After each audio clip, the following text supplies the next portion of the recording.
Murad Kərimli 2002-ci ildə Neftçala rayonunun Qaçakət kəndində anadan olub. Musiqiyə olan dərin marağı onu Salyan şəhərindəki Qulu Əsgərov adına Salyan Uşaq İncəsənət Məktəbinə gətirib çıxarır. Burada xanəndə Babək Kərimovdan muğam dərsləri alaraq sənət yolunun ilk addımlarını atıb. İncəsənət Məktəbini bitirdikdən sonra 2018-ci ildə Azərbaycan Milli Konservatoriyasına qəbul olunub. Burada tanınmış pedaqoq, əməkdar müəllim Qəzənfər Abbasovdan muğamın incəliklərini öyrənib. Eyni zamanda əməkdar müəllim Hacı Aqil Məlikovdan qəzəl dərsləri alıb.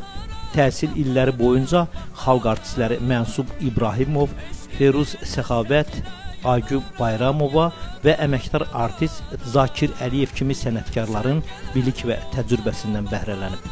O, müəllimlərinin üzərindəki əvəzsiz zəhmətini hər zaman yüksək qiymətləndirir. Murad Kərimli Azərbaycan Milli Konservatoriyasında həm bakalavr, həm də magistr təhsilini uğurla tamamladıqdan sonra elmi fəaliyyətini davam etdirmək qərarına gəlir və hazırda qardaş Türkiyədə sosiologiya ixtisası üzrə doktorantura təhsilini davam etdirir.